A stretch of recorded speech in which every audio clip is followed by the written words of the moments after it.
Hello.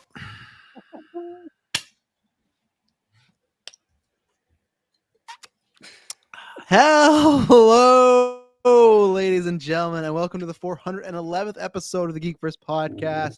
I'm Clay's worst nightmare. I'm the better Travis in Canada, Travis now, and I'm joined by the writer himself. I am the Ghost Rider Taylor Field, Travis's partner. Yeah, this Friday, August 27th, the birthday. Hang on, let us promote August 27th, the birthday bash. Us versus DC Alliance Rocket League. If Clay loses, he loses title shot. And man, your two guys' 15 seconds are up. Your stardom, you're one goal away from your star being snuffed out. And we're joined by the maybe someone that's in a certain hood. I don't know. Go. Certain hood. That is confusing. Your name. I am the friendly neighborhood caster. Thank you for that introduction, Trav. It's Kirklin Batzer. And finally, okay. Oh no, I haven't been on in a while. I'm rusty, guys. I am the Adam Hart caster, Dylan Musk. Good to be back. I haven't been on since E3. That's a long time. God, life is going by too fast. The fact that it's E3 is the last time you're on. Well, you have been on this, but Dylan, because you're on, we did promote. I promoted it 4 times last week, but now you're on. When was the last time you podcast? You want to shout that out? Yes, thanks for throwing me there. I guested on the Super Switch Heads podcast again last week. I was on there like over a year ago, so it was fun to be back. Really good episode, I think. So everyone, if thanks Travis for shouting that out last week. But if you didn't check it out yet, go back and listen. It was a really fun episode. Yes, it was. And then also we have been reviewing What If every week. Well, I have Taylor join me. Kirklin is 3 for 3 for not making it and falling asleep. So there we go. 3 for 3. Okay, the first one I wasn't even here, so don't go. I feel like that's 3. Like a free. So I didn't fall asleep on that. On Wednesdays, you can catch the What If review.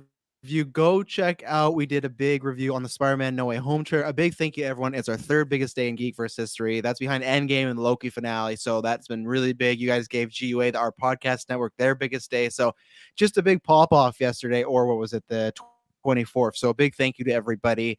As usual, go to Patreon. You can support us there with ad-free exclusive early episodes. Soon we will be recording some other exclusive stuff there, but you got the Harry Potter retro, you got the Hobbit retro. Dylan, are you ready? Because Lord of the Rings comes out next year. We can do the Lord of the Rings retro now. I'm very excited for that. Yeah, September 2022. It's just right around the corner. But anyways, I'm trying to think of anything else. Yeah, August 27th, like I said, we'll be playing Rocket with DC Alliance. We'll just be murdering them. Check out the description down below for podcast links, YouTube, video, where to review, all that good jazz. So I'm going to start with Dylan Musk because I'm sure these two have not watched the actual press conference. They've just watched the trailers like the scrubs they are. So we'll see as well. You see that look? Kirklin look at the camera. He's like, I was supposed to watch what? So Dylan, what do you think about? Obviously, we had the Xbox One yesterday, but this is like the real kickoff to. I don't really know what Gamescom is. It's just like weekly updates on games. But either way, this was like I felt like an excuse for Jeff Keighley. Like, I'm gonna throw a big show. What did you think about the presentation overall? Because I know you and I for a fact have watched it start to finish. Yeah, I watched most of the one today, and then I went back later and got the specifics of the things I missed. But yeah, so. I mean, first of all, it's kind of weird just the way it was set up, in my opinion, because yesterday on the 24th, there was kind of the Xbox like pre-show. It was like part of Gamescom, but it was like before opening night. So I don't know. Just the wording of these things gets more and more silly as time goes on. And yesterday I was like pretty bummed. I just felt like the Xbox show was not very good. It felt like a lot of like E3 Part 2 is a lot of the things we had seen already, just more of. There was at one point I counted it because I was like, this felt like so long, but there was 9 minutes back to back of Flight Simulator, and I get it. That game looks great and it's cool, and it's like just came out on Series X and stuff. But come on, 9 minutes of Flight Sim? Like, do you really need that much dedicated to that game that we already saw at E3 a ton, and then at their show like later that week that they also did? So a lot of repetition. So I didn't think the Xbox show was very good at all. And then there was even a couple of missions, like Halo was missing, but then Halo showed up today in like a big way. So that was kind of strange. But I thought the show today, the opening night live part of it, was pretty good. Really good overall. There was some cool games I haven't seen before, a couple surprises. And then I guess I'm like 50 on it because there's also a lot of things that felt like I've seen a bunch of that stuff already this summer, and it felt like I was rehashing it for some of these games like the fourth or fifth time in the last like couple months. So some of it really dragged on, and there was a lot of interviews and stuff, which I generally like that stuff. But if it's for games that I've already seen so much of this summer, it feels like I'm a bit burnt out on them. But overall, I thought it was good. And I think Jeff has gotten like so good at these presentations that they flow really nicely. There was a couple weird things, like there was like awards they were doing throughout this, which was really weird to me. It was like, what is the best Xbox game of 2021? Elden Ring or Halo Infinite? Oh, and Halo Infinite wins, and then they come back for like 2 minutes to talk about it. I'm like, what are we like? Neither of these games are out. One of them's not even like exclusively an Xbox. Like, what are we talking about? And then forgot it wasn't the Game Awards. Yeah. And then there was a he always does it. He loves his music, Jeff, and so he did like a violin. There was like a violin performance, but it wasn't like the person was clearly not playing the violin. She was just like dancing around while there was like some music going. And I was like, what is this? Like, he's had some great music stuff before. Like, what was that? It was like Japanese Breakfast, I think the band was. Like, that was great at that last show, but I don't know. There was some weird stuff, but overall I thought it was a really fun time. And I was a little bit bummed after yesterday, but it kind of scooped up my hype again for today. Taylor, before I go, I just want to ask, have you finished Cyberpunk yet? I mean, I believe our bet was off, so I have no motivation. It was just curiosity. I know that wasn't that a gift from your now wife? Like, shouldn't you finish it? Yeah. On that instantly on the defensive. Like, it just adds up. I got Red Dead Redemption 2 the year before that, didn't beat that. I got Cyberpunk the next year, didn't beat that. But they're all works in progress, of course. So of course. We'll have to ask you what later on will be the game. So it's interesting with Jeff Keighley. So I feel like years ago, like one of the first Game Awards we watched was like the whose boat was it, right? And I think after that we were kind of like, like this was a fine show, but nothing too big happened.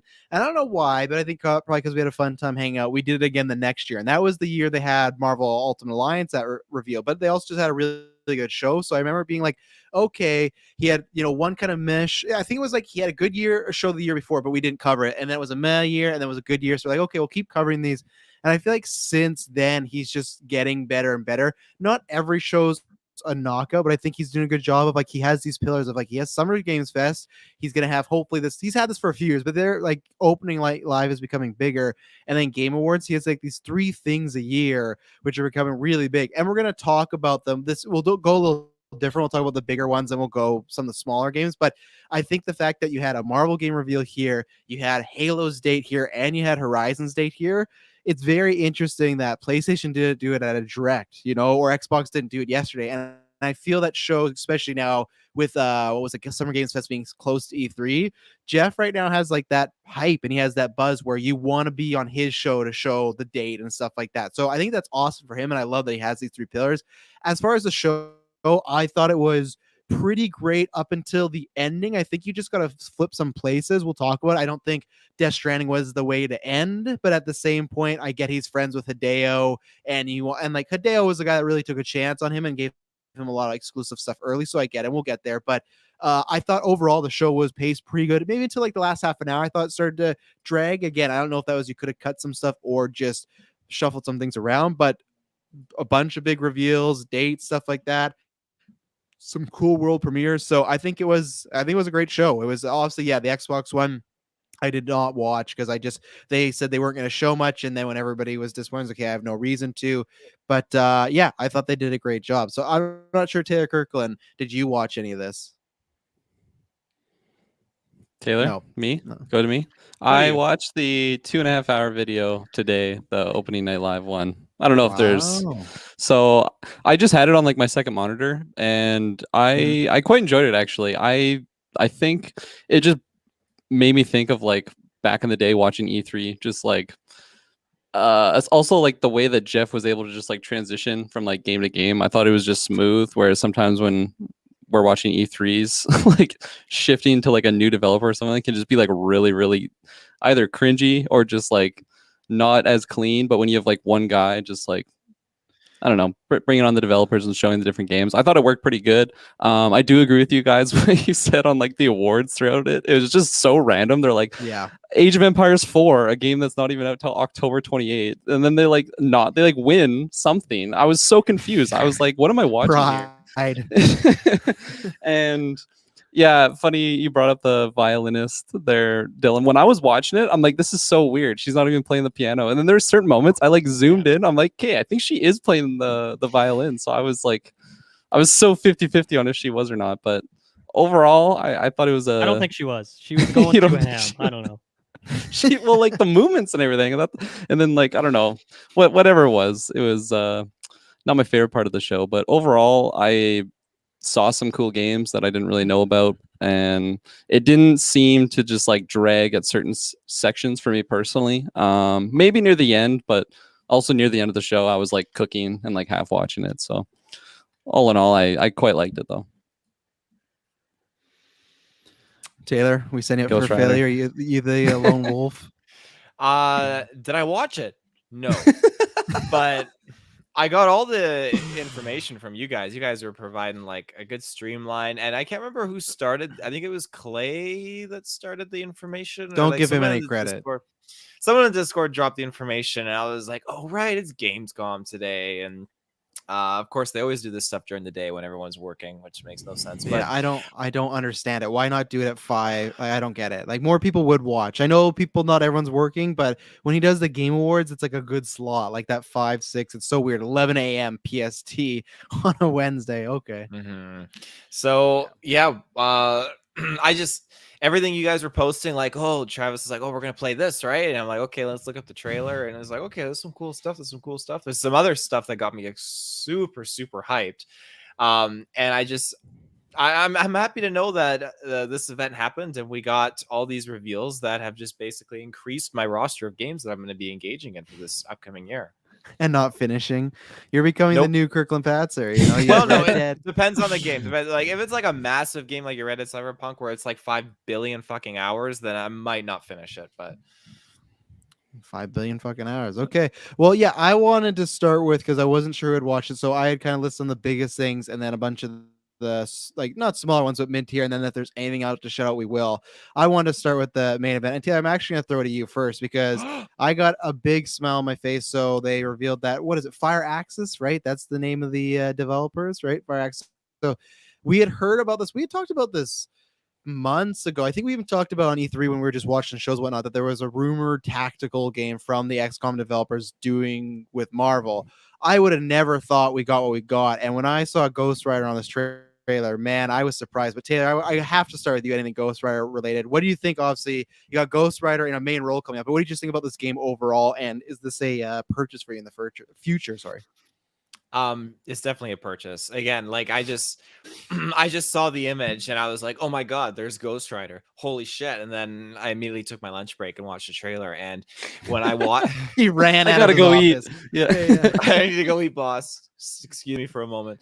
The trailer was great. I'm seeing all these things and I'm thinking, shout outs to Bubs, you're right. That's what I noticed. I'm like, he's got the Robbie Reyes aesthetic going on, and I got super pumped because I'm thinking, you got Doctor Strange popping off in this trailer with Ghost Rider. I'm thinking this is how it's gonna go down. I'm telling you, Multiverse of Madness, Ghost Rider is gonna appear in that movie. But it was so good. Oh my god! Like again, no gameplay, which is okay. We got 6 days till gameplay comes up. But the trailer got me so hyped. The music kicked in. I'm like, as I said in the chat, like this is 2006 all over again for me. It was just great, and I'm loving every second of it. The Imperfects? Is that what you got the vibe from? Yeah. That game.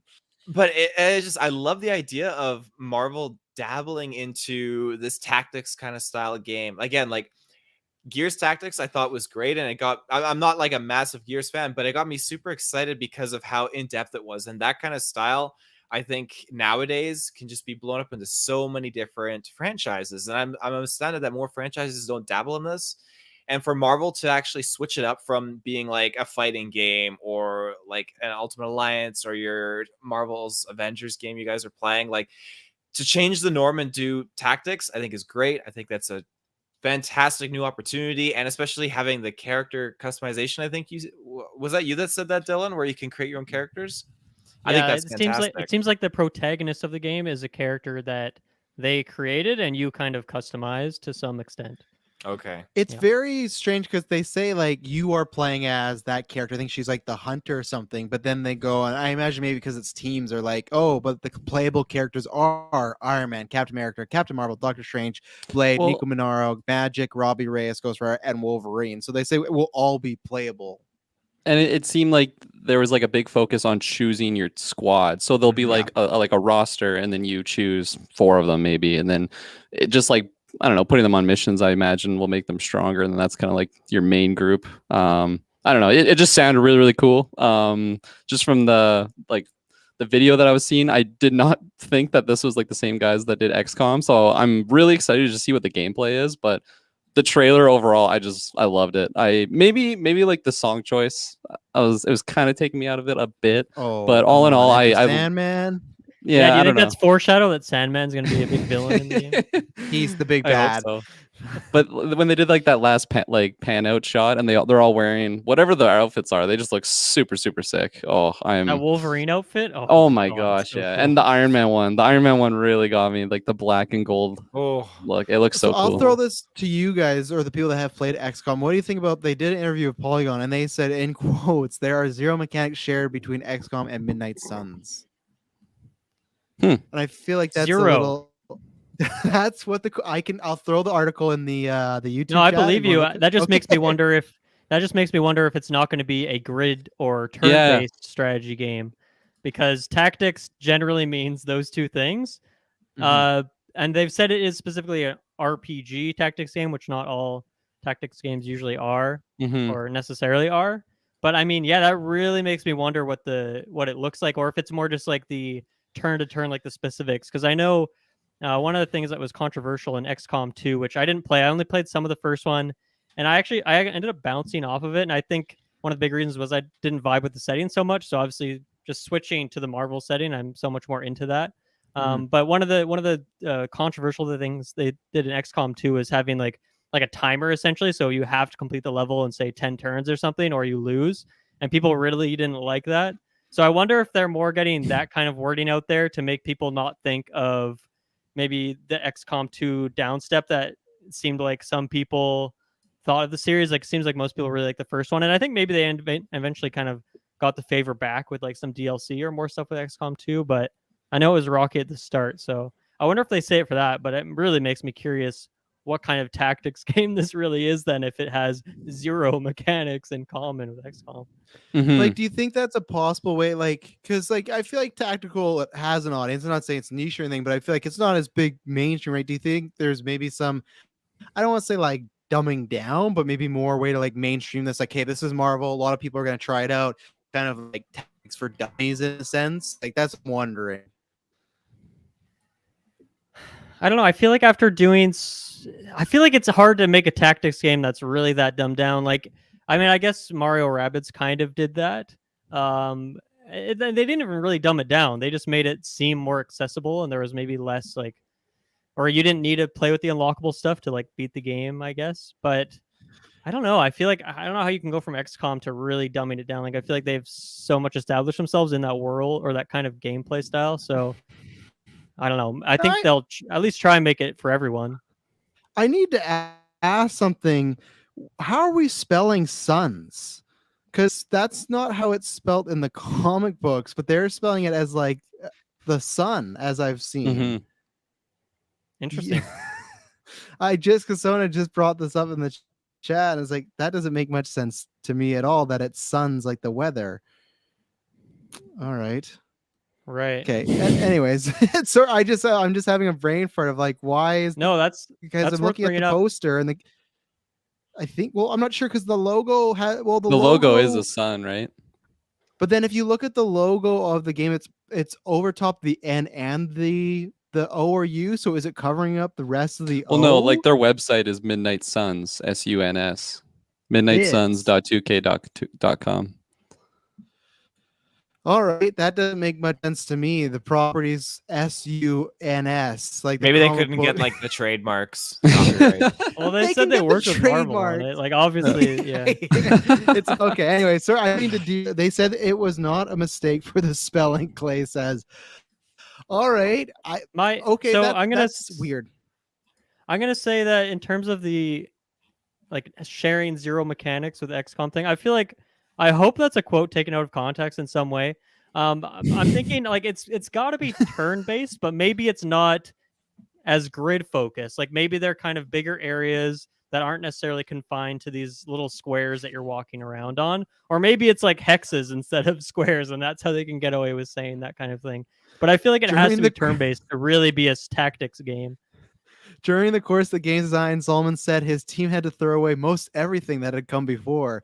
So I'm not sure if this is helping what you say or not. But yeah, it was Marvel that reached out to us for XCOM 2 when we had the call from Marvel team. There was executive vice president from Marvel on the call. They had a very specific feedback about the game's final mission, and a bunch of people started chiming in. I was like, well, these guys are actually really big fans right away. They understood what kind of games we make, which sounds weird if they understand what type of games you make. But now and these are two things, like I said, the zero mechanics and then thrown everything that had come before.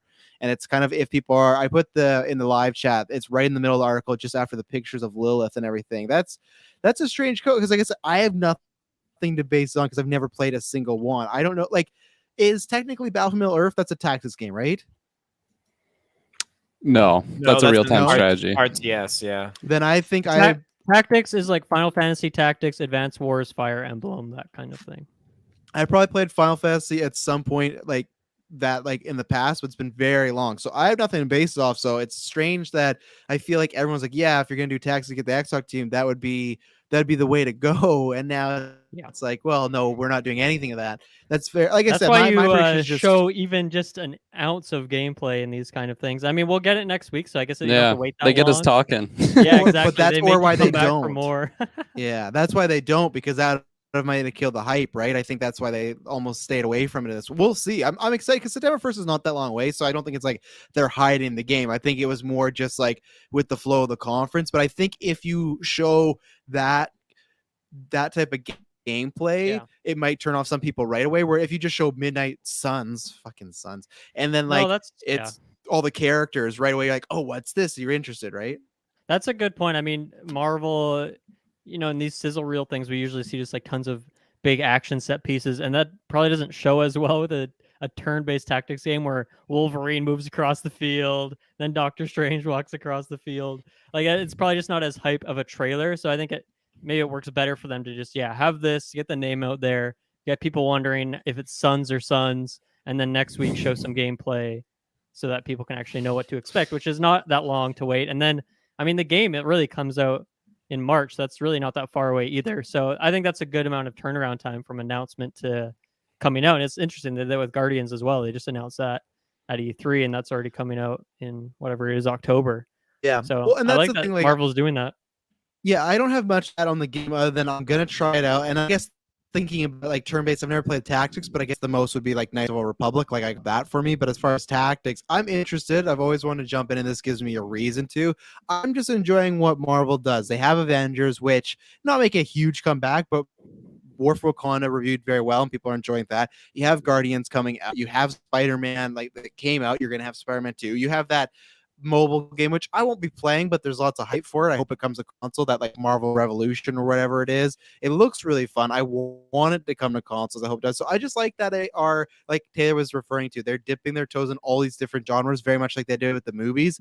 And why not? Like it's just because if one game sucks and it's bad, well, then you just move on. The good thing is there's not even hundreds, there's thousands of characters for Marvel I could fit into some sort of way with some sort of genre, some sort of developer. And it just gets me excited because I did not think that the Midnight Suns were going to be the tactics game, though. I did not think they'd go that route. I think when we talked about it, we were like, oh, Fantastic Four or X-Men, but Midnight Suns I think is just such a cool choice. And I do like that it's the classic, like, oh, we got the Midnight Suns, but for some reason the X-Men in here, or some reason Captain America's here. So it's like Captain Marvel has really no place in being like a Midnight Suns like arc, but whatever the event is, I like that's like, okay, you have like your, not that Doctor Strange is lower tier, but more like he's getting higher, but still like, okay, Ghost Rider, Blade, someone pure more in the middle, sort of more supernatural. But then you throw a Wolverine in there, Captain America. Then you got new characters like Nico in there from the Runaways. So it's like there's a great mix. And Clay asked us earlier, he said, do you see other costumes and other DLCs or characters? I'm not sure. I don't know how that works. Like, you guys can talk to me about like other tactic games in the future, but like, I think with any Marvel game, the fact that already day one, they're like, and you can get this different skin for Blade makes you sure like, okay, there should be something. They're I think you're smart when you're Marvel. There'll be at least an audience that'll buy in. Will they stick around or whatnot? That's seen with Avengers. That doesn't always happen, but I think there will be some sort of stuff. New characters. I don't know, but what do you guys think about that? I definitely think that there's going to be some fun customization. Just because, like, if you look at a game like XCOM, you can like change the names of your soldiers and like give them. I don't know if there's like customization like cosmetic wise, but you can at least like change who they are. So I'd imagine if they already have established superheroes. Like, even in the trailer, we saw the red Iron Man suit, right? And then that's different than the screen that we just had. You just brought up that if you sign up for their newsletter or whatever, you get that Blade skin. So, like, just already they're hinting at like different just costumes and stuff. So I can only imagine they're going to expand upon that. And why not? I feel like that's so smart. You already have these characters that look gorgeous on this trailer. Like, I haven't seen them in game yet, but got to imagine some of those shots are in game. So I think they look really cool right now, and let's just like expand upon that. Like, for me personally, sorry Taylor, I didn't love the Ghost Rider look in this one just because I really love the the leather jacket on the Wild Hog. That's okay. That's okay. Yeah, so like I want to be able to get that Ghost Rider, and it, like, if you already have rights to the characters, why not just give them different cosmetics and stuff? It's just appealing more people to the genre, because I feel like if just having that, like, someone like Travis will definitely, I mean, he'll probably get this game no matter what, but like, let's say he doesn't like the tactics, but he just loves Marvel, and it's like, oh, you can change all the costumes. Like, that'll probably win some people over. Well said. Thank you, Ghost Rider. Yeah, I mean, I think they'll definitely do that. I mean, if we look at all the recent Marvel games, Ultimate Alliance had a pretty extensive DLC run, had like 3 paid DLC packs, and then like monthly content. I don't know what Taylor's laughing about. You want to share? He's SOSing over there. There he is. I'm saying, let me in. Nice.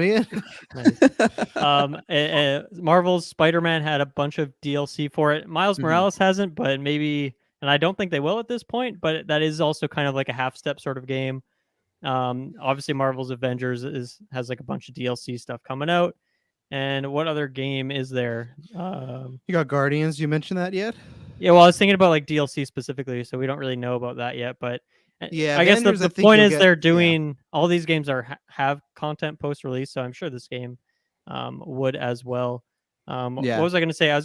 Well, first of all, you were talking about like the look of everything, Kirklin. I feel like with a tactics game, it's pretty hard to mess that up too bad when you have like you're going to be zoomed out from these characters, and they're not going to have like as many in-depth animations that you're watching like so closely. So I feel like visually it'll look pretty good, but we'll see, because it's also coming out on a Switch. So we'll see if that hampers the game. I mean, I guess actually I'll take that back, because Guardians is out on Switch, but it's cloud version, so it's not actually natively running the game on the system, which makes it seem like I was like, man, how in the world is Guardians going to run on the Switch? But that makes a lot more sense, and I'm gonna guess that's the same thing here. I don't know. I mean, we haven't seen gameplay yet, but I feel like the Switch is just a little underpowered for these kind of big AAA Marvel games that they want to do. I wanted to ask a bit about some of the characters. So, Travis, you read off the list there. Who are those? Can you read those deep cut characters again? Because I heard like obviously the main ones are pretty familiar, but who are some of those deep cut characters, or deep cut from like the MCU perspective, I guess? Yeah, well, the two you're probably referring to is Nico Minora. She is a woman that so The Runaways is a comic book about a bunch of kids. They're friends because all their parents are friends. They kind of men, whatnot. At one point, one late night, they like sneak into their parents' house, and they find them like doing a sacrifice to a kid, and it's all revealed that their parents are like villains, like comic book villains and everything like that in the Marvel universe. So they run away, and they have a bunch of characters, but her staff has like a bunch of magic and everything like that. So that's when she's kind of like so that was that character with the staff, because I was wondering if that was supposed to be Blink or something, because she had like portals going on. Well, that I don't was think magic. Blink looks like that.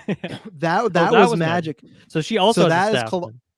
Yeah, well, she has like teleportation kind of world powers. That's Colossus's sister from the X-Men. She was in New Mutants, played by Anna Taylor-Joy. She was somebody at some point when she was a small child, got teleported like to a like an apocalyptic like world she grew. So she's a warrior, she's badass, she has a huge sword, you can pull it up. She's like, and she has this like little companion that's like a little monster with her and everything like that. So those are the two. So she's an X-Men and Nico is just a runaway. They said like, oh, featuring characters from the Runaways, but that's the only one, so it's more like featuring a character. But they're magic type and they do fit with this. Like Nico fits because I feel like, you know, sorceress, stuff like that, but then magic, she's a bit more, I don't want to say darker, but she's been through a lot. She's been through, you know, if you grow up in Apocalypse, then you come back out and everything like that. So I think she's a good fit because obviously her name is Magic. So she has like, she's one of those mutants where it's like, yeah, she's a mutant, but really her powers are magic. So those are the biggest deep cuts.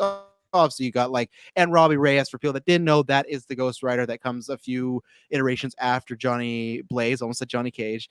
Johnny Blaze, he is the one with the car, that Ghost Rider. So he's been very popular these past few years. He was in Agents of S.H.I.E.L.D. And yeah, Taylor, I was going to ask you, how do you feel about not being Johnny Blaze?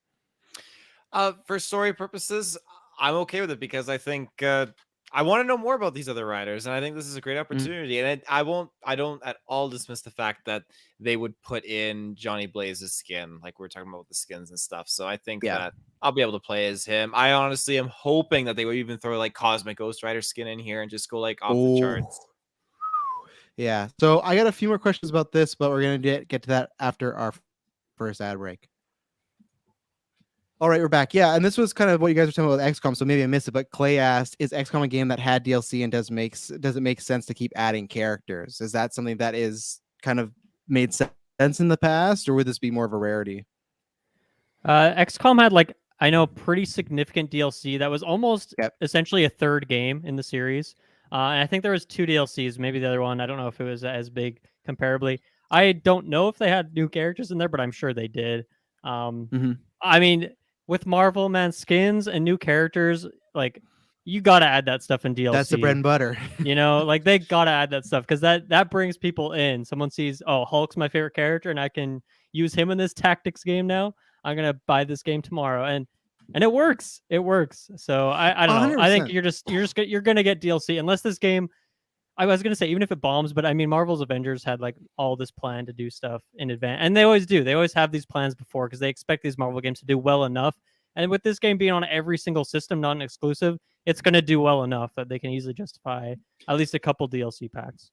100%. And like Kirklin says, like, I'm the prime example. You throw a Marvel superhero thing on it, I'm probably gonna buy it. I was talking about with somebody who's like, oh, I'm kind of not really watching comic stuff right now, and you're talking to somebody that his whole life was like, man, I wish I could have this, I wish I could have this, and now I'm in the life of like, I'm gonna buy it all till they stop making it. For the most part, there's some that fall the wayside, but I think that's a great idea. And I think you're right as far as Marvel bread and butter. Like, even going back, why do we love those original Marvel Alliances games was like the costumes, you know, unlocking characters. So it's almost been in there since the beginning.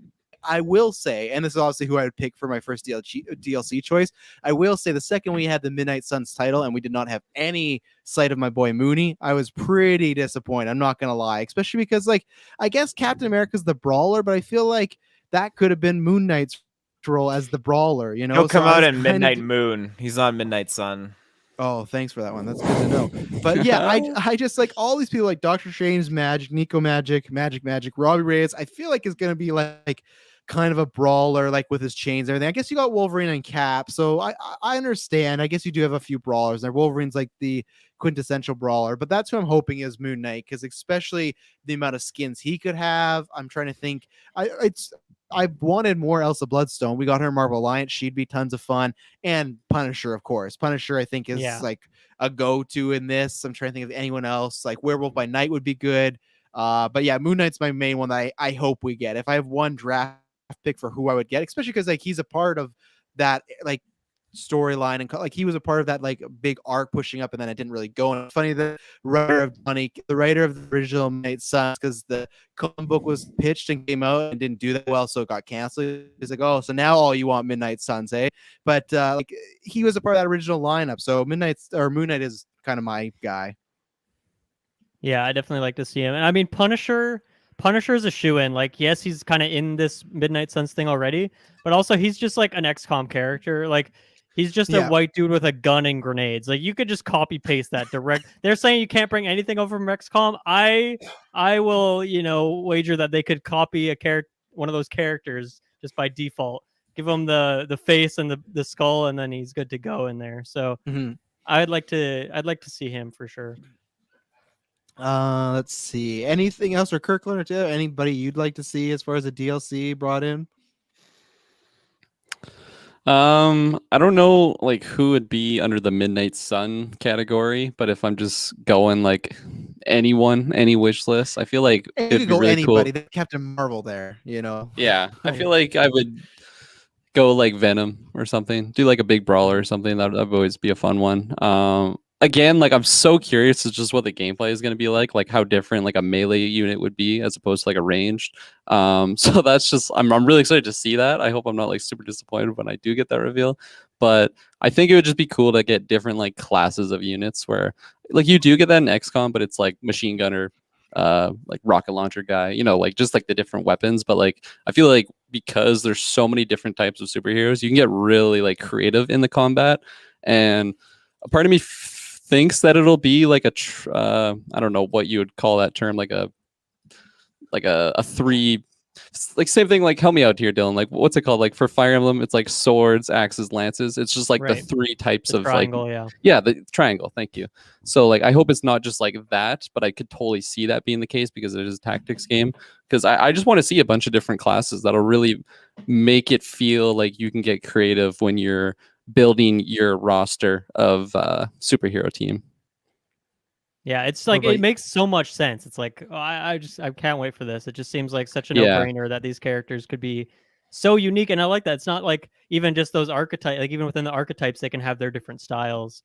Like one close range guy, like Wolverine, is going to be a whole lot different than Cap in that sense. Yeah, exactly. Yeah, I'm excited to see what my main will be. You got anything as far as someone? Obviously, Ghost Rider. You're pretty much set. Like you're good to go. Like, as when Marvel Alliance, we got him, you just played with him the whole night, and you didn't really get off anybody else. So. I got Dylan's Ghost Rider super high rank. I'm so proud of that. You carried the team with him too. Like you were Cube Rider. Made a shirt out of it. Rider, God. I forgot about the finale. That was such a strange. How dare you use my God thing? Because so who would be your your 1B, your second main if Ghost Rider Rob Reyes has to take a little nap? Again, like I love the fact that we got Blade in there. I think that's great. Yes. I just the roster that we saw in that end scene like screenshot was just super cool. Just everyone's alternative costumes. It just looked like they're all like part of some new league or something like that. And this is me being like very greedy, guilty pleasure, but I feel like this is the game where I could see it. I really want to see that symbiotic Hulk Ghost Rider character. Like I just feel like this could be the game to see it, but I know that's probably not going to happen. Very specific. I like that. Yeah. I actually would like to see Morbius in this. I'm not gonna lie, Morbius, werewolf. I think it'd be kind of Morbius cool. was the Midnight Sun in the Marvel Alliance Midnight Sun. That's DLC not a bad pack, call. That's not a bad call. Yeah, I'd be down. Get Jared Leto voice. He was and cool everything in like that. Ultimate Alliance. Yeah, I'm down. He was, and I mean it makes sense actually because isn't this main villain? So I was looking up this villain a little bit. Her name's Lilith, is what they said, and I googled that, and it seems like there's 2 Marvel characters who have been kind of named that before, and one of them was like the daughter of Dracula or something, and she kind of seemed like a green Dracula sort of character, like vampire kind of character. Is that who we're dealing with here, or is this a new character? Because they also said that the new character they made that you customize, that I assume is the protagonist, is the daughter of this villain as well. So obviously that's like I was wondering if this is a new villain as well. Travis, you'd probably know. Well, they've cited, as far as everything I've read and into it, they've read like it's from the 1992 Ghost Rider comic book. So she's a character that is like coined the mother of demons. I don't know too much about her, but she is from the comic books. At least this one they're taking from. She's a Ghost Rider villain. So her being the daughter might be something made up. Like obviously it's made up because this is a new character, and it'll be interesting to see like does this character hit it all, or is it just like a one and done and like, screw the hunter? You know, like I was worried before it was a tactics game. There was a game called X-Men Destiny, and it was so disappointing because it looked cool. It was like a KOTOR where it's like you get to pick, are you with the Brotherhood, aka Magneto side, or the X-Men, but you had to play as like one of the 3 archetype characters. You didn't get to play as any X-Men. So the fact that they did say that all these heroes are still playable gets me excited, because I still would have played this, but if it was just you just play as Hunter and that's it, the hype would have been a little gone for me. And if that is revealed, it will be a little gone for me. Like if they are not kind of choosing their words, like if they're using them wisely, like, oh, we don't want to say you just play as Hunter, because I think that would turn off a lot of people. There was not a lot, but there was enough people that like who didn't know Miss Marvel that were like, oh, like I have to play as her first for a long time, so it's like if you're playing this character that doesn't even exist in Marvel comic books, it's like that's fun for a little bit, but I want to play as like the people that I'm seeing on the poster. That's what I want. So yeah, that's why I don't care at all about Guardians game, because I don't want to just play as like one character who I think is like the most boring of the group. So obviously tactics game, I mean, you're always going to be controlling like a squad. He's the most boring of the group. I would say, I mean, maybe Drax, like combat wise, would be more boring, but yeah. I don't know. Is that controversial? I'm not sure. I guess I want to go a little bit more into this Hunter, this character that you play as, because it's like related to the villain, which I guess obviously is going to be a new thing since that's a new character. But I feel like they chose their words really carefully when they were talking about this character, because they said like fully customizable rather than like creating a character. So I don't think you're really starting from scratch. Like they talk about specifically how you're the Hunter, her, and like she is the daughter of Lilith. So I feel like the customizability is more going to be just like cosmetics for your character rather than like choosing, I don't know, what they look like or what their backstory is and stuff like that. Like I feel like it is going to be very much more confined, but maybe the room they have for customizability is with the powers that you can use with them. It is like maybe you can choose whether or not they're a brawler or kind of a ranged character, more support, something like that. And I think that's really cool. I like character creators even in Marvel games, like the Lego Marvel game. I really like just making like some wicked like supervillain character. It's fun. So hopefully they go pretty far with like how much you can customize the character. Solomon said she will be highly customizable in both appearance and combat ability. Said that there are over 40 different superpowers available to the player across a wide spectrum, from light, mirroring the most traditional of superheroes in the game, like an Iron Man or Captain America, to dark, mirroring the more anti-heroes such as Ghost Rider and Blade. So it sounds like, who knows, like you said, those could just be fun buzzwords, but you can, over 40 choices. It's like, is it actually only 10 with like small variations? And hopefully it's not just like, here's Doctor Strange's like a beam move and you can use that with her. Like hopefully they at least like change the colors and animations a bit so she feels a bit more unique. Yeah, totally. They have like sound effects of like Wolverine when you're like swipe. I can do this all day. Like you start saying like you won't like me when I'm angry. Anything else on this game?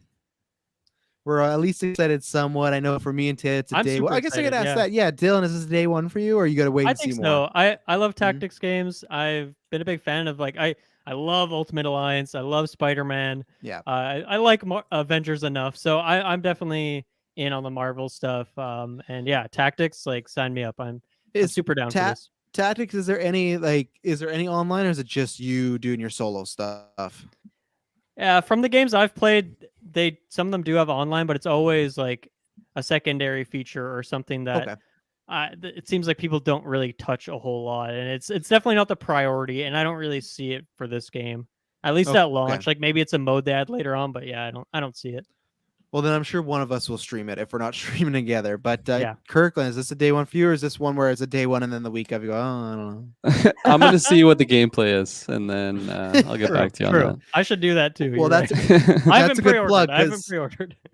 Yeah, that's a good plug, because I think next week it's September 1st, so I think we'll probably plan a newscast for that day, because I think I'd love to talk about that and see. We'll come on here and have the complete opposite. Like, fuck, this game looks like shit. I wonder why they didn't show anything. But yeah, so probably look that for September 1st. I'd say 99% we'll probably do a newscast that day. So I am very excited to talk about this one, because I've been waiting to hear. I've heard a little opinion. So Taylor Field, Halo Infinite. So there's a lot dropped in the past 7 days. First, let's start with the negatives. And because we were going to do a newscast on this a few days ago, but Spidey dropped, so we said, let's save it in another cast.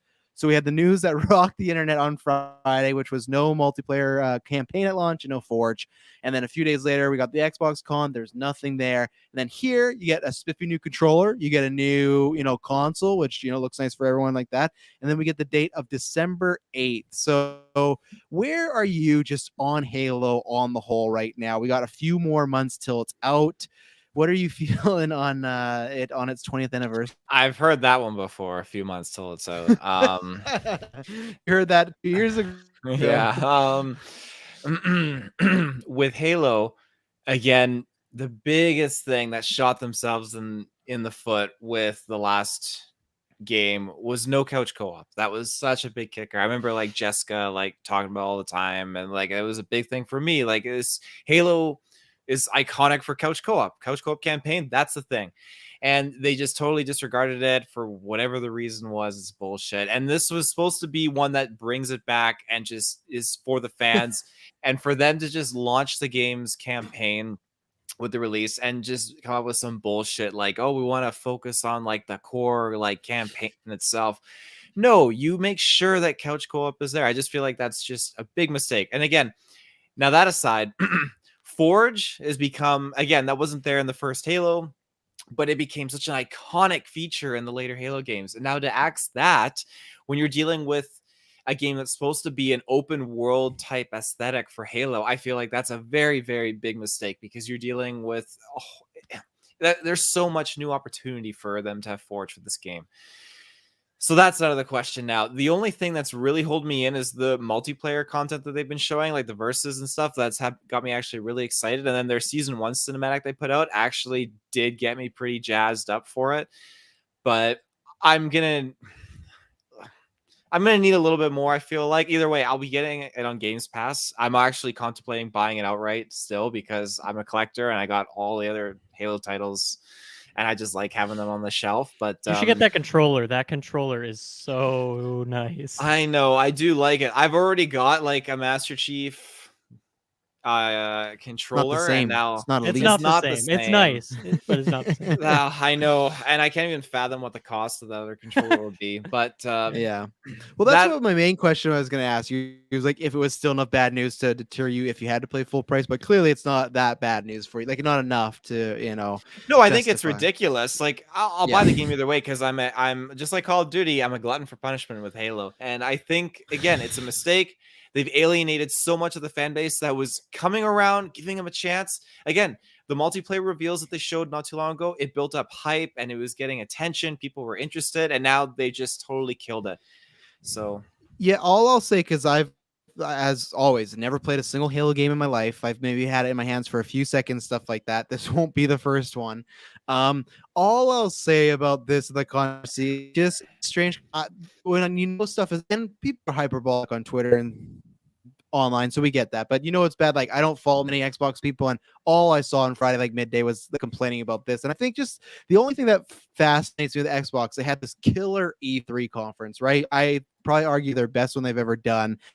And then they did the Gamescom thing, which was not that great. But the thing is, they even came out and said, hey, we're not showing anything new. It's just going to be about old games. But even people that watch it said, it just didn't really hit even that. It wasn't even fun. You could have just put out a few press releases. And I think the problem why you look at Switch right now, it could be on its way to be the biggest selling console ever, right? PS5's outselling PS4. And then you have Xbox, which all these stats are not the greatest. And it's just that I feel like every time they take one step forward, they take 2 steps back. And the fact that Halo, which is legitimately their crown jewel, the fact that from 3 years to today, how it's been handled, to me, it's just kind of a joke. Yes, some of these recent developments are because of COVID, but they had problems with this game long before COVID was a thing. We've been hearing about this for years. Remember the first gameplay footage, everything like that. And I just feel that it's just kind of head scratching to me that it is this, because I remember a few years ago we were talking about this, oh, this is going to be their God of War. They're going to bring it out and get a lot of people back and reinvent the wheel and get people like myself who'd never played to maybe try it out. And I just feel like now it just has you just never want to be the meme. Tons of people are going to try it out. It's a huge franchise, but still just it feels like they're always trying to recover this game. And like I said, that's my last point. I just feel it's kind of embarrassing that this is one of their biggest IPs and they just have fumbled it multiple times out in public, and it just kind of continues. So obviously it's not my game, and I go off from what I see. And even who is buying it, I think this is the most like negative I've heard Taylor on Halo before. I feel like even when we got the smiling alien guy who was more positive on it than this, and I feel like the tide has kind of turned as far as the hype they got to build. They really got to hope when whatever drops December 8th that the word of mouth is great, because if it is not, oof. But the good thing is Games Pass, don't gotta pay a full price. So what do you think, Dylan? Yeah. So I guess quick history for me on Halo. Like I haven't really been on the Halo train in the last few years. Didn't play Halo 5 because I didn't have an Xbox One. And then Halo 4 I didn't really play a whole lot of. But before that, like Halo 3 is like one of my top 5 favorite games of all time. I love it so much. Halo 1, 2, and Halo Reach. I love those games as well. I think they're amazing. So I definitely have a fallen place in my heart for Halo. And I'm back. I got a Series X a couple months ago, so now I'm locked in. I'm ready to go. I'm on Game Pass, so I'll be playing it for sure. And I'd say I'm pretty excited for it. Obviously, it has been very rocky, and it's hard to get too hyped on it, especially when I didn't like the gameplay reveal that they showed last year. But I'm still excited to have a good time. I guess so. I did read up a bit on this, like, because they said, Forge, no co-op campaign, but like, when is that stuff coming? And I don't want to trust any dates they put out right now, just with how many times they pushed it back. But they said, at least like last week, whatever it was, that co-op campaign should be in there for season 2, and then Forge should be in there for season 3. And they said Forge would be about 6 months out. So if all seasons are equal, then co-op campaign maybe around 3 months out after the game comes out. So I mean, if those dates get pushed and pushed and pushed, I think that's a bad sign. Would not be good. But yeah, I think it sucks because, I mean, I'm excited for the campaign. It's like a little more open-ish, and I'm excited to try it out. But I definitely wanted to jump in there with Taylor on day one and play together if he would allow me. I don't know if I'm good enough for his Halo prestige. Didn't even know I had an Xbox when I was talking about that. So who knows? If Taylor would have played with me, then I probably would have played with him. If he wouldn't play with me, then I'd probably be just playing it solo anyway. And Forge is definitely a bummer. I feel like one of the things that makes Halo so fresh and why I love Halo 3 so much was the custom games. People making all these crazy game types, like zombies game modes and Griffball and like obstacle courses and racing maps. And that's what keeps Halo fresh, because all those things are really fun to do. And it kind of gets you out of that competitive mindset sometimes and just kind of lay back and have fun. And it really does feel like just like a place to hang out rather than like a specific game you're playing. So it sucks that that's not going to be in there at launch. And I actually used to play with Forge a lot. I made a bunch of maps in Halo 3. I don't think I really have a time for that these days to really invest much time in the building part. So I guess I'm less hurt by that. But I definitely, I hope that at least, I almost said Bungie, but I hope 343 does some of these game modes on their own, and they put them out there so that people have stuff to play like that, like Griffball and other similar like kind of party modes. I hope they do some of the hard work and like get just a couple game modes out there that can get you out of that competitive grind just to mess around for a bit, because that breathes so much life into the game. But yeah, it's bad news. I hope those dates don't get pushed at all. But with Game Pass, like, I'm gonna be playing this game day one. I'm pretty excited for the multiplayer, and I'm excited to try the single player out. Even if the reveal last year wasn't amazing, I still am excited just to try it out, see what it's like. It's been so long since I've played a single player Halo content, so yeah, I'm pretty excited for this. And December 8th, I mean, they're really pushing it to the last day they possibly can. But there's nothing else I'm playing in December that I have on my list so far. So I don't know. I think it'll be a good time. I'll be checking it out. I'm excited to report back on my thoughts. Kirklin? I haven't had like the strongest connection to Halo in my life. I was always like PlayStation guy over Halo, over Xbox, and just Halo. So I don't have like much attachment to it, but like back in the day, like I would totally go over to my buddy's house and like we'd play Forge and like just make maps and like do our own bases and stuff. So it's just like it's weird to me that they're just taking that stuff out, or it's just not out like with the game on launch, which is just strange. I feel like it's just like, for me, like that chapter of my life, I feel is just done. I probably won't be like playing Halo with buddies, just like making Forge maps and stuff like that, doing co-op campaigns. But like that was so much fun back in the day of just like not even having the game, but just like looking forward to doing that stuff. So it's just weird to me that they would do that, but also I'm not too attached to the series, so I can only imagine if you're like really attached to the series and you just like really love those features and they're just taking it out. Like it must be so hard to just like really have faith in your franchise. You know, like there's probably people with like Halo tattoos that are like, what the fuck is happening to my baby, you know? And it's sad. I probably would never have played this game, but it's also really cool that they just have it on Games Pass. So I probably will boot it up at some point. I always liked the Halo campaigns. I don't really know the stories of any of them, but I know that I've played like They're 1 good. to 3 at least. They're good. And yeah. They're So good. like I probably will play a bit of it just because it is fun, but it just sucks that, you know, it's not co-op or anything like it, because I feel like that was just a staple since the very first game on the original Xbox. So I'll do the other Halos. We should all get like a Halo sesh going on. well, and Master stream Chief it. Collection is Master on Chief Games Collection. Pass. Oh, So yeah. there you go. I will play. There you go. That sounds like a great weekend stream for you guys to do and for me to retweet it. Let's take our second ad break right now, and then we're going to talk about some Horizon and some Lego Star Wars, Jurassic World, some good stuff. So we'll be right back. And we're back. This isn't a big one because I think me and Dylan like talked about this multiple times. But we just got to confirm that we kind of said Horizon's not going to be this year. Big surprise. It's not this year. It's coming out. What is it? February 8th, I think it is, right, Dylan? 18th, Something like that. I think.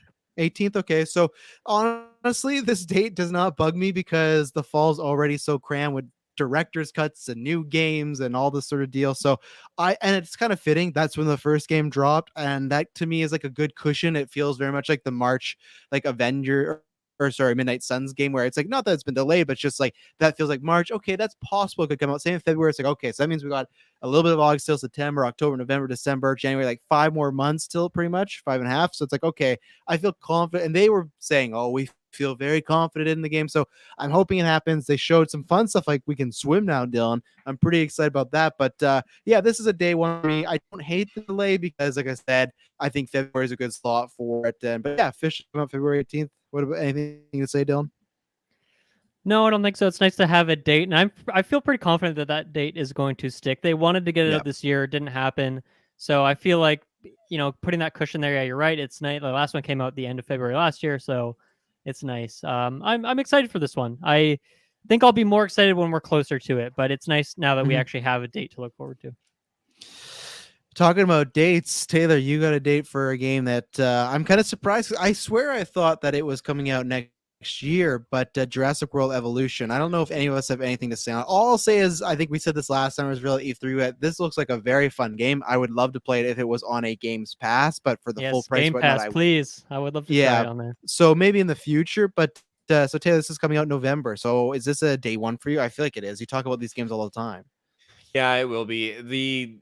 I think it's the company called Frontier, I think, but the company behind the first one, like, it was, I don't want to say bare bones, like it was a great starting entry of just like a park sim, you know, handling dinosaurs, all that kind of stuff. It was a fun storyline going throughout the islands. For whatever the reason, I didn't know it was popular enough that they were able to get the green light to do a sequel, but I'm so glad that that actually is the case, because again, they put out so many updates and so many different things and details to the game that made it so much more in depth, especially with dinosaurs like fighting and some dinosaurs communicating. Like, it's so cool. And now to have, oh yeah, it all depends on the hybrids. All I'll say is, if you get, like, when you get this game, this is a game that I will not be playing, but I need you to stream this, because this is, even if you go 2 hours, I would sit down and watch you do the towers. Like, I want to see Taylor's mind building a dinosaur park. Like, I really, dude, his stream for he played the first one like a couple months ago, and it was a really fun stream. Oh, I missed it. So yeah, this one you definitely got to get on this. So, but what about the trailer? Like you saying, bare bones. This one looked like they have a bit more stuffed in there. Oh yeah. I mean, it just is. From what I picked up from this, it's not confined to small like areas in the parks that you're building, or small areas of the islands. Like the first game was, again, they had like one island where you could build freedom of choice, unlimited resources, money, all that stuff, and then other islands where it was like restricting you to build certain ways. But in this, I believe they're running with the Jurassic World 3 kind of plot, where it's our real world can't even speak, so many different landscapes, and it's just It's great. And again, we got aerial dinosaurs in there, which I'm super pumped. And then the big chunk that I'm just super stoked for is the water dinosaurs. That was something that I was so stoked for to see. And we finally get that, which is great. And so much depth that they showed of building the buildings and just like creating like this, all the in-depth things like the stands and the attractions along the sidewalks of your park. It just looks great. It looks beautiful. It's beautiful. There you go. Coming to a stream near you. Look for it on GeekVerse. Here's another game that we've heard a lot about for years now, but as of right now, it's spring 2022 Lego Star Wars. This is a game that I think it just all depends where I am in life if I'm gonna get this, because if they should have couch co-op like the other ones. If they are, this is a fun game for Emily and I to play. We like the Lego games. We've gotten the Marvel ones before the DC, and I like that we got the 3 new movies. It'd be nice to play the old ones, and obviously they're kind of more than remastered because they have like voice actors and all this stuff. So I'm excited for it. I don't know if it's like a day one, but I feel like it's one of those eventually when it's like $30 or $25 I might pick up and try. But it just kind of depends what's happening. If my life is not busy and then in March there's no games, then sure I might pick it up. But even it might be a good game, like if Taylor buys or one of you guys buy it, to play it on like a 12-hour stream or a 24-hour, like just one of those that we could have fun with. So I think it all looks cool, but I don't know if I'm kind of like the way Kirk was talking about how Halo is a little past him. I think that's the way with Lego, where it's like, I know it's going to be great, but I just don't know if it's maybe just the $80 to $60 price tag has passed me. So what about you, Kirklin? Is this something you'd be picking up, or is it also pass you by like Halo? No, absolutely. I am getting this. I've been holding off on buying just like the remastered Lego Star Wars one because I knew this was coming. It's got delayed like since at least once. I don't know, probably twice. Many times. Yeah. I think Rise of Skywalker is when it got announced. Yeah. And that was 2019. So I was like really excited to get it because I'm like, I don't want to buy any Lego Star Wars. I'll just wait for the full collection. I feel like I don't know if they showed it before and I had seen it, or maybe I just forgot, but I like didn't realize that it was like completely, I guess it's not completely different, but it's pretty different from like the classic Star Wars games. Just those camera angles and then like the dialogue and stuff. So I was like, oh, okay, this is like gonna be a new experience. So again, it's just more sugar on top of that muffin. So I'm excited. I feel like the only deterrent would be if there is no couch co-op, which I can't imagine that would be the case, because I do really want to play it with Shay. So yeah, if that's the case, that it is couch co-op, even if there's online, I don't think there would be, but if there is, that would be would be hype. Even more sweet. Yeah, exactly. So if that's the case, I'm 100% getting this. Nice.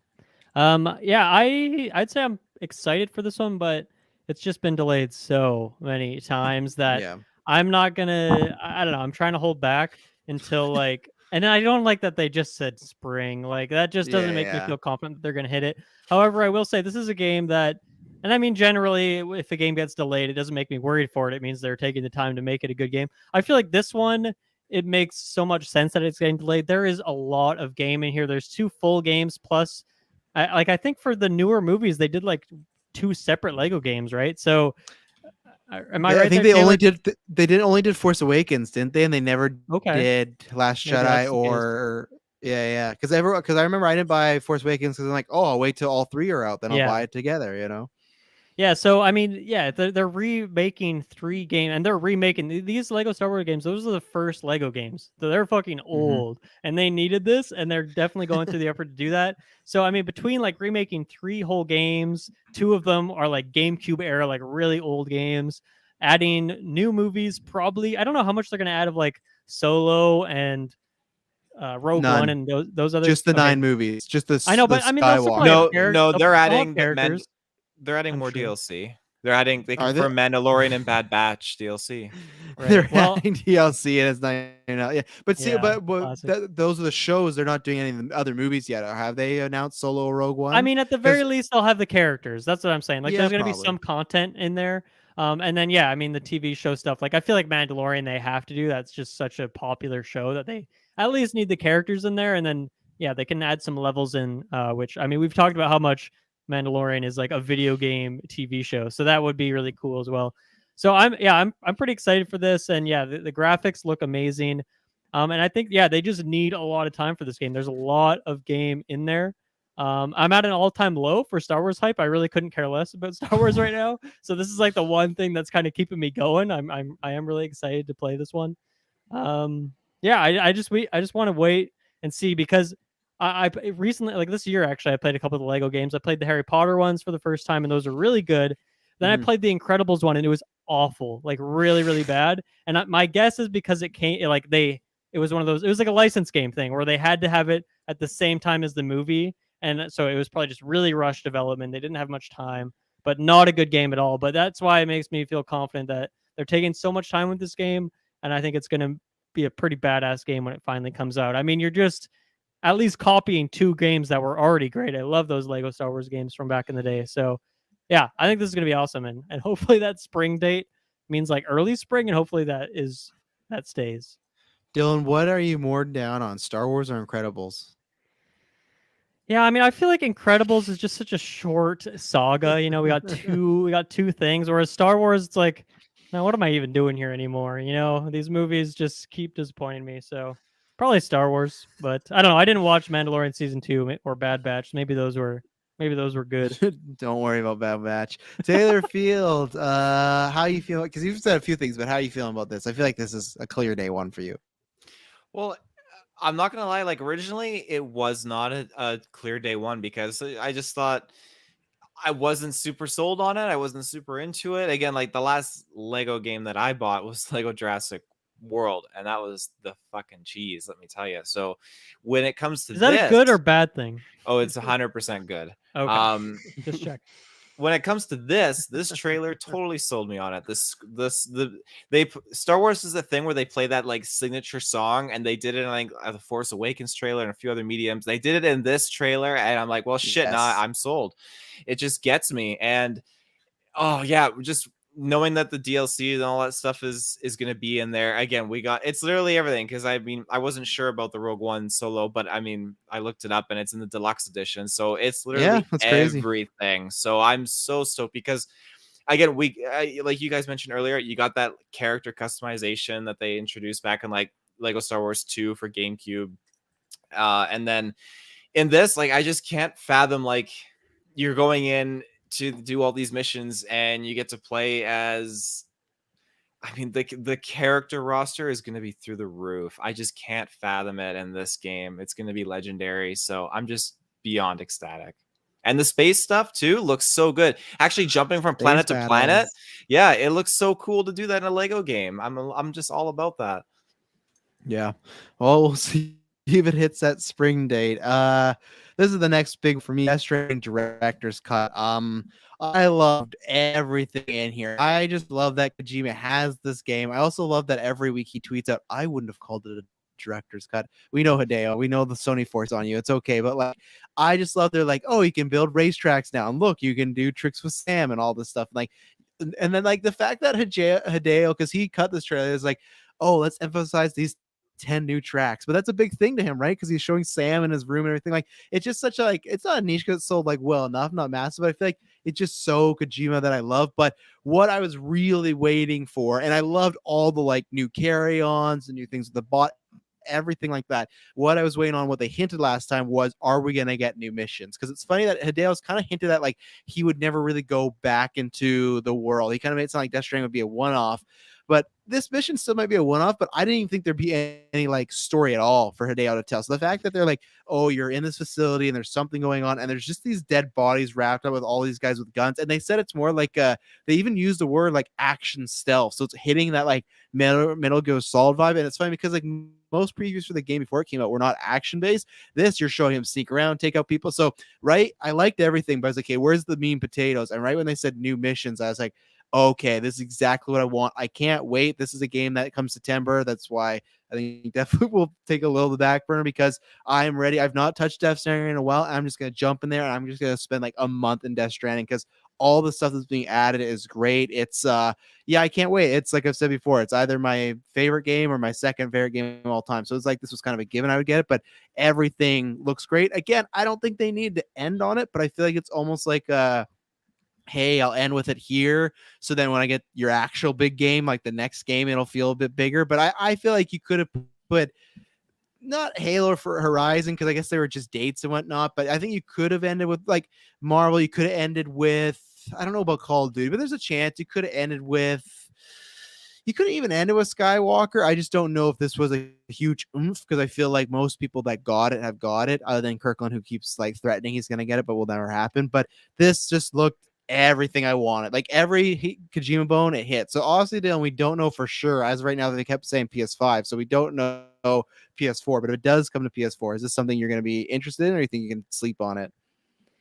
Yeah, I did some more research today. I read a bunch of sources, and no one even hinted that like maybe PS4 is a possibility. I think this is definitely a PS5 exclusive, at least timed, and maybe they bring it back like they've done that with Godfall and then some other games that were PS5 exclusive, but then months later they added it to PS4. It'd be weird to do that for a DLC add-on for a game, but maybe they do that and they time it like it comes out the same time on PS4 and Steam or something like that, because Death Stranding is also on PC.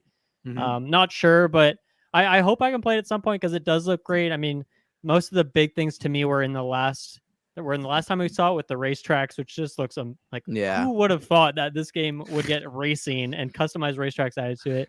And the when he got in that car, I know it's so weird, but that's why I love it. I mean, I love this game as well as my tied for first for my favorite game of 2019. And the new missions, that was the thing that stood out to me today, was seeing these missions that seem very Metal Gear inspired, like they're very stealth focused, and they seem like fun things that you would kind of redo and try and get better at, like high scores and stuff like that, with trying to catch cargo with certain guns and stuff like that. So it looks like a lot of fun, and I'd love to play it, but it doesn't sound like I'll be able to. And so that kind of sucks, but at the same time, I get it. You want some more exclusive stuff for PS5. I just hope I can get it at some point. The one thing that stood out to me as being, I mean, everything in these games is weird, but the thing that stood out to me is seeming like it takes away from like kind of the intrigue of the game, is these rocket boots. So you can just jump off like a really high area and float down, and it feels like, I don't know. I mean, I guess the thing is, like, these things are being added months and months or even years after the game. So it's like, it's for people who have played the game and you maybe a new game plus and you just want to play more. And so here's some new tools. But I feel like if someone's playing the game for the first time and they get those rocket boots, I feel like that would just make so many parts so much easier, and maybe take they don't know what we went through. Enjoyment, the difficulty of like the game. So I don't know if I would use that on my first playthrough, but I don't know. It looks amazing. Wish I could play it. And I agree. Maybe it's one of those things, though, even though they're the boots, that it might be a thing you don't get unlocked till the very end, knowing a demo. Because I feel like there is times, like there's so many times in that game you look up at this mountain, you're like, fuck, this is going to take me 2 hours to get up this thing. Like, how am I going to get all 50 of these boxes up here? And you're right with but I do wonder too, maybe you can't hover with that many packages too, right? So you're really big loads and stuff. I love when they're like, oh, if you want to take a load off, use your bot. And when he was just like, Sam sat on him and he's walking, and then you just have this line of, that's good. Like, what the fuck is like why is Sam saying that? But it's just so good. And then we got that tease of like that water type of monster, which was really, really something. I'm interested, like a new enemy type or something. So I don't know. Like I said, I don't know what this mission is, if it's a standstill. I'm still very I don't want to say anything spoiler because Kirklin doesn't, but I'm interested where the game ended, what they could add upon it. So Kirklin, obviously you don't have a PS5, but when you do get one, and if it does say PS5 exclusive, are you going to finally take the plunge here, or are you going to be a coward? Oh, for sure. Once I get a PS5, that'll be on the list. Sure. I mean, call me out if that doesn't happen, but I haven't been as like hardcore looking for PS5s lately. I'm like, whatever, I'll be patient. So with that being said, I probably won't be getting this until then. But I'm excited because everything I saw just looked crazy. That game is something I desperately have to get on, but I guess I'll just have to be patient. Taylor, one day you got to play that game. Get it on your PC. That's another stream. I want to see you have to get some packages up a hill and see what your thought process is. You liked Walking Dead. Yeah, I did like Walking Dead. Yeah, Norman Reedus, all that. I feel like with the long cutscenes, I mean, it would take him the entire stream length to get to the gameplay. Can you skip cutscenes? You can, but you play the game for the story and delivery. Yeah, and if you like to walk. Let's see. Outlast Trials. Kirklin, I'm going to throw to you. This is a game that, you claim as your game, but that's fine. I remember I heard me talking about the podcast first, I swear. That's fine. But anyways, Outlast Trials. It's the Outlast game, but it's going to be a multiplayer online game. And this, ladies and gentlemen, is something we'll definitely be playing. I don't even know they said it comes out next year. I'm not sure what pricing will be, but I love that Outlast game, so I'm sold. So what about you, Kirklin? I'd say it is my game because I literally beat the whole game on stream. Go check it out. It's saved somewhere, I think. But anyways, yes, I am That so means excited for nothing. this game. I'm so excited for this game. I remember just hearing murmurs about it on like multiplayer Outlast. Like it just sounded so crazy to me. I feel like that was kind of before I got my hands on something like Dead by Daylight or even like Friday the 13th, where like it is like an online horror game sort of. But this, like, just seeing the trailer for it, I'm like, man, this is freaky. Like this isn't just gonna be like, okay, like the game's not scary anymore because it's just okay, I see my friend right there, that's an NPC. But like there's moments in this I'm like, fuck, I feel like there's gonna be like some serious jump scares. And I'm just really excited. I think that game, like, for one, it's really freaky, but I also like the overarching like storyline. I like that we're going back to Murkoff, which is like the original asylum, and like this is they like said the Cold War, did they yeah, say so this is like based before the events of the first game, so we're just getting into like some more dark testing going on to this creepy little asylum. So yeah, I'm really excited for it. I think it'll be really fun to stream it for sure. So yeah, it'll be on my radar. I'll be there. Taylor, I imagine you'll be there. Oh, I'll be there. Oh, yeah. I mean, if you guys are in there, I want to be sneaking around through the asylum because it looked like there's that one snippet where like one guy was like jumping and you like reached out to like help him, which or I'm push him super down, or push him down. Yeah, I'm so down for that kind of like teamwork. Like if you're just screaming and you're being chased by a psycho and you got like panic react, like that'll make for some good moments. Oh yeah. Dylan, I think you still haven't played any of the Outlast games yet, right? No, I have one of them on PS Plus, but I haven't had the time to play it yet. Yeah. So they're on my radar. I mean, if this is like a 4-player co-op thing and it's good, then I mean, I'd be down to check it out. I don't think you'll need to necessarily like. It sounds cool that they're going back to old locations and you'd get more value out of those having played the games. But it sounds like you could probably still jump in here. The fact that they didn't call out Outlast 3, I think, is maybe telling that they want new people to hop in. So I'm open to it. It was a great trailer. So. Oh yeah, if there's 4, definitely. I love this. This will for sure will be one. They haven't, like I said, no date on it, so I'm not sure. I was hoping when we were getting that trailer it was gonna be this year. I'm like, oh, this would be a great October Halloween stream, but sometime next year. So we'll have to wait and see. What's some other big highlights? I don't know if this is a highlight for anybody. I've played them a little bit, which was Saints Row. They showed new Saints Row. I know this is big. It has an audience. They're classifying as a reboot of the series, so not a sequel. It's a reboot. And I guess for me, I'm just going to be interested to see when it does come out sales, because like I said, I don't think I'll be buying it. GTA is kind of my franchise. I'll wait for it. And it's funny because I saw a mixed reaction to the reboot of some people liking how crazy they were going, but then some people being like, well, I like that they're kind of stepping back and getting a bit back to where the basics were of the game. So I'm just more excited for, in, let's say if it comes out next year in a 2022 world, how many people care about Saints Row? You know, can it make a big comeback, or has that kind of had its time? Because I hear people talking about it, but it's not one of those games I hear all the time. Like, man, I hope they show Saints Row at this conference. I hope so. You know, it was just kind of like it came up as a rumor this week. It's like, oh yeah, I like Saints Row. So what about you, Dylan? Because I feel like you're in the similar camp that you haven't played much Saints Row, but maybe I'm wrong there. Yeah, I've only played a little bit. I probably played the first one, and I don't know if or maybe it was the second one. I can't remember, but I haven't really gone back to it. I think it's got some cool ideas, and it's like it's definitely positions itself as like a GTA like, but it is very different in terms of what you're doing and the world, and it's a much more zany and crazy. And I think they took that like so far with the latest ones. So yeah, I think the reboot makes sense. Where this still felt a lot more grounded to me than like what I saw of the most recent Saints Row games. So I got my eye on it. I think it's cool that they're rebooting it. It feels like it has been a while, like not rebooting like a game from 20 years ago or anything, but it feels like it has been a few years since it's been in the conversation. So last game came on the PS3. Wow, that actually has been a lot longer than I thought. Yeah, cool. Like obviously you had remasters on the other console, but the actual last physical, hey, this is a new game, PS3 era. So it's been a whole console generation. So that's crazy. Taylor, are you a Saints Row guy? I've always been more of like a Grand Theft Auto guy myself. But I mean, I've always known that it's had a great following. People love that game. And I think it's just more wacky than Grand Theft Auto, like mods aside. It's just got a lot more like built-in wackiness to it. Kirklin, are you gonna make us 4 for 4 here for the not much on the Saints Row bandwagon? No, I've never played a Saints Row game. I thought the trailer was cool. I kind of thought it was like a battle royale or like an online focused game. I was kind of surprised when it was Saints Row. Just because I've never played a Saints Row game, I didn't picture it being like as cartoony. But overall, it looks fun. So I hope it's good for those people that buy it.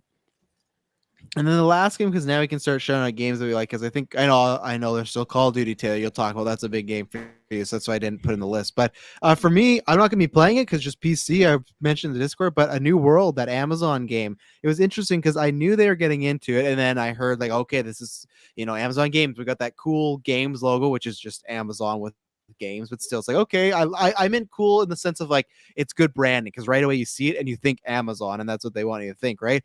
And honestly, the game, I really, really liked it. Now, Dylan pointed out it was MMO, and then also I found it was just PC, so I probably won't get around to it. I hope maybe there's a console one day. I don't know if I'll ever play PC games, but I liked that there was just multiple different worlds. There's like a big highlights on pirates and stuff like that. And no, not Skull Bones. I want a great pirates game. And that's not saying I didn't enjoy our time with Sea of Thieves. I just want like something a bit more serious.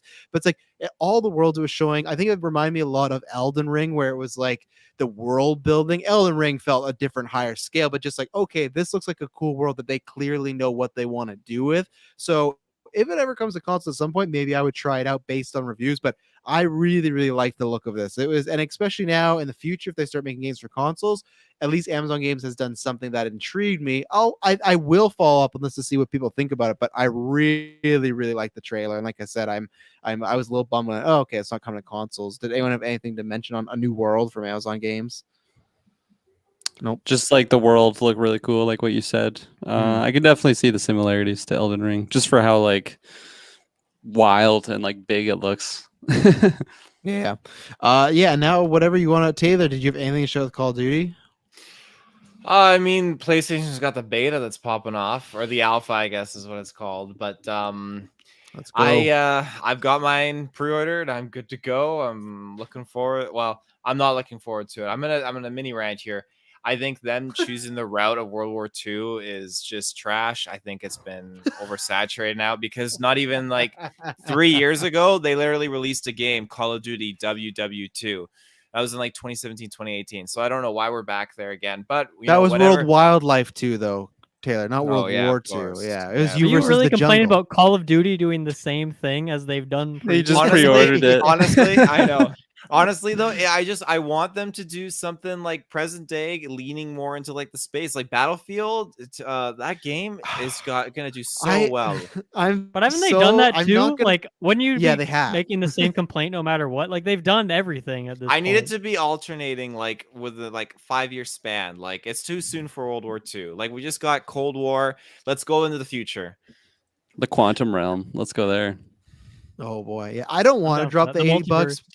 But man, that Battlefield, every time I see it, I'm just don't buy it. It'll be on Games Pass in literally probably like 3 months on EA Access. I guarantee. That's 3 months though. That's a long time. Yeah, but I mean, that's still. I mean, you're saving yourself like $80-$90. Yeah, easily worth it. No, it's fine. I will. But with the second that happens, I want to get online and play, because it just looks like some crazy shit. So, but yeah, you're part of the problem. You say, "Oh, this looks like shit," but then I already got pre-ordered, so they're gonna keep making them. Well, that's the thing. The kicker is that they're gonna be adding to Warzone.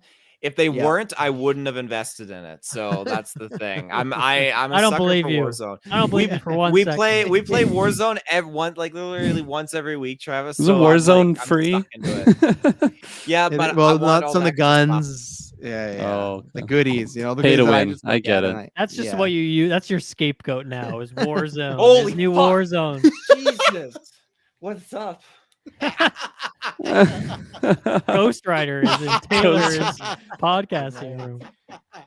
I'll see you soon. Oh, that's gonna be a good highlight. He's like, I have Cyberpunk here. You ready to play? Yeah, you're pre-ordering Call of Duty. You told me in honeymoon you could get Call of Duty to beat Cyberpunk. Do you guys have anything on Call of Duty? No, I imagine. I thought the trailer was kind of cool, but other than that, yeah. Not gonna buy Kirkland, it. was there any game you wanted to shout out from this conference? Because we hit all like the big heavy hitters. Anyone's in particular out there that Yeah, I made a little list. Wasn't expecting you to throw it to me. whole list? Fuck. Super Monkey Ball Mania. I played like Super Ball Monkey before, but like just like the little like mini games they showed. I think this could Tennis? What the heck? I think this could be like a really good gauntlet game. So I'm definitely gonna keep Yeah. my eyes on this. It just You looked can pay for really it. fun. Yeah. Hopefully it's Game Pass game. But just it caught my eye just for all like it reminded me of like Mario Party mini games at points, and then it was also like tennis, like Dylan just mentioned. Golf was in there. Like it just looks like it has a lot, so I'm definitely going to keep my eye out on it. This one I wrote the name wrong because I wrote it as The Far Shore, but I believe the name is Jet. I think it's Jet the Far Shore. Yeah, so okay, there you go. Because at first it just said The Far Shore, and then I was looking for the game again. It wasn't on there, but it just looked really, really cool. I love the aesthetic of it. I just love like it reminds me of something like Journey, but like a really dark tone to it, and I just love the trailer. It reminds me of No Man's Sky. Like you're just going to so many different places. Can't say I'll get it outright, but it just really caught my eye. It looked really, really cool. Isn't it a PS5 exclusive? Oh, probably. I don't know. I missed I'll that. play it and I'll make you watch. You sit there. Is it my turn, Travis? Yeah, not yet. You gotta be Death Stranding. The other one I know Dylan was gonna mention was I'm gonna butcher the name. It's like Doki V. Dokev, yeah. Dokev. Okay, yeah, that one, like I had watched it after you had already mentioned that you wanted to bring it up. So as soon as it like popped up, I'm like, hey, what is this game? And it really, really surprised me. I thought like the vibrancy of the world was just crazy, let alone the gameplay. I felt like I was watching, I'm like, okay, I don't know if I'm gonna get this, until there was like a moment where they just like jump up in the air and they're like flying. I was like, what is this game? This looks crazy. It looks like just like a rated E for everyone GTA, but like even more crazy. So that was I thought it looked cool. It was really long. For me, it was the longest trailer. I looked and then I went and did something and came back. It was still going. I was like, holy shit. Obviously, I wasn't too into it, so that's another reason it felt long. But I was surprised how long for a game that to me like is not like a big franchise. Like it felt like just as long as Call of Duty. No, it wasn't actually, but man, it ate up a chunk. It was as long as the flight simulator, right? Exactly. Not as long as the Call of Duty showcase, though. No, this game was like, to me, this was like the standout of the whole. Well, other than Midnight Suns, this was like the standout of the whole show for me. I've never heard of this game before. I didn't. Well, I know who the studio is. They made Black Desert, so that's like what they've done before. But yeah, it's a South Korean developer, and yeah, it just kind of came out of nowhere, and it's like it was so weird because it was just kind of these uncanny valley toddlers running around this like open world that's like this beautiful like picturesque oceanside city. And yeah, it's like apparently it's like a monster collecting game, so like Pokemon in that way, which I did not get from the long trailer at all, but I read about that afterwards. But yeah, it looks so cool. Like you're just these weird toddler kids running around this city that like at the end of the trailer, it's kind of insinuated that you're getting sucked into this other dimension, but I don't know if it's supposed to be like a kid's imagination and that's what the idea is. So it's hard to tell which one of those two things it is, but it's one of the two. So you're in this weird world with these giant robot beast things, and I guess you're collecting them by smacking them with these giant hammers. But the thing that stood out to me is like, as an open world game, I always look like one of the things that's really important to me in an open world game is like good movement, like really fun movement, that if you're just going to go around checking out the world or getting distracted, it's so much more fun if it's just fun to move around in that world. And here I wrote a list of everything I saw in the trailer that are like different movement options. There's a skateboard, you can ride a llama. There's a bike, a ski-doo for the water. There's rollerblades, a jetpack, a glider. There's web swinging or like rope swinging, something like that. And then there's like this mini car, like one of those like, the kids like drive those little mini car things. So it was like insane. There was just like all this stuff, and the animations of this game are fantastic. The visuals are like top notch, like top of the line. So I don't know where this game came from. Came out of nowhere, but really intrigued me, and it's definitely on my list now. I like I said, it's monster collecting apparently, but I didn't really get that from the trailer. So I want to see more about like what the gameplay is, but I feel like if it's just an open world game that's like really beautiful and has a lot of fun movement options, to me that's like almost enough. Like I'm just really into that. It's just some zany game about like kids' imagination, which and just like these wacky worlds. So I'm definitely into this game. Definitely the surprise of the show for me. Yeah, absolutely. I was blown away about what I didn't know how to react to what I was seeing. I'm like, I really feel like this would be a game though that like even if I don't love, like I feel like Shay would really get into it. So it's quite likely that it'll make its way into our house. The other two I wanted to shout out, I'm just kind of encompassing them together because it just looked very similar, was Midnight Fight Express and then Sifu. They have different like aesthetic styles, but I think the gameplay is very similar in the two of them. It reminds me of like Batman Arkham, like that type of combat where it seems like there's just like a bunch of dudes like jumping at you, probably just like time the counter, and then you just get like a beautiful animation of kicking the shit out of them. And I know Dylan's not the biggest fan of that, but like I really am. I love that. Shadow of Mordor, like I could just like fight 80 plus Orakai just coming at me and just like exactly. And like this, it looks very similar. The two games, like I said, have very different art styles, but I like both of them. One of them, Midnight Fight Express, is literally just done by one developer. I'm always blown away when that's the case, when you think of like how good the lighting looks on it and like all of the like the music and everything. It looks like there's a bunch of different like little gadgets that you can do. Like it's pretty much all hand to hand. Actually, I think that one had some shooting in it, but there was like a grapple hook or something. It almost looked like a dude like webbed him to him. So it just looked really, really cool. And like I said, I'm a big fan of that type of combat. So I'll at least be following them. Hopefully, I don't know, in the era of like Game Pass type things. Who knows? If it's on there and I see it, I'll probably play it a little bit. But yeah. And then the other one I'll shout out is just Age of Empires 4. The trailer wasn't like anything amazing. It just like kind of reminded me that this game is coming out soon, October 28th. I think it's actually coming out on Games Pass, which is pretty crazy to me. Taylor just confirmed it. I'm 100% going to be streaming this game. Age of Empires is probably the first game I ever played in my life, so I'm super excited for this one. Don't be surprised if I do like I saw they have Age of Empires like remastered on Games Pass, so I'll probably do a stream of that leading up to it because I'm so excited for this one. I'm going to be playing this with my dad. Like he's the one that taught me Age of Empires back in the day, so I'm just so excited that the series is back. The gameplay doesn't look anything like groundbreaking or anything like that. I looked up the game. I can't believe it's like a $79 game. To me personally, I'm like a fan of the series, and I probably wouldn't drop that amount of money on it. I would just wait for a sale or something because I just think that's so expensive for a game of what this is. And I don't want to like discredit the game. It's just when you look at like the graphics and stuff, I feel like there's stuff that's like more, I don't know, next gen feeling maybe. But I'm definitely gonna get my hands on this one. So I'm just so excited for it. October 28th. Did you watch that Xbox showcase yesterday? No, I haven't seen that one. They showed like it was like flight sim length. They showed like a 6-7 minute long demonstration of how a trebuchet works.